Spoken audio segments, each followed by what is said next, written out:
পবিত্র রমজান মাসে যদি আক্রমণ করে ডোনাল্ড ট্রাম্প, তাহলে সেটা তার জন্য অত্যন্ত ক্ষতিকর হবে।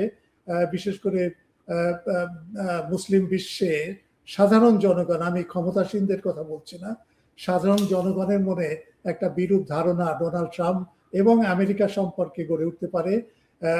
আমেরিকা সম্পর্কে এমনিতেই কিন্তু এখন একটা বিরূপ ধারণা গড়ে উঠেছে সাংঘাতিকভাবে, এবং এটা যদি হয় তাহলে আরো সেটা আর একটা বিশৃঙ্খল পরিস্থিতির ভেতর দিয়ে যাবে। যদি আক্রমণ হয় সেক্ষেত্রেও কিন্তু একটা বড় সংকট সৃষ্টি হবে ডোনাল্ড ট্রাম্পের জন্য, এবং সেটার জন্য সে পিছিয়ে আসবে কিনা এবং আসার সম্ভাবনা আছে বলে আমি মনে করি।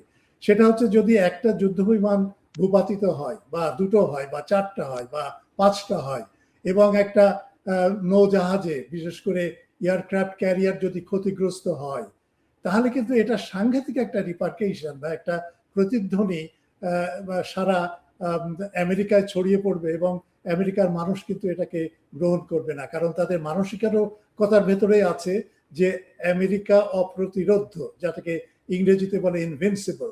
তো সেই জায়গায় যদি একটা আঘাত আসে তাহলে সেটা কিন্তু ডোনাল্ড ট্রাম্পের জন্য সাংঘাতিক একটা ক্ষতি হতে পারে।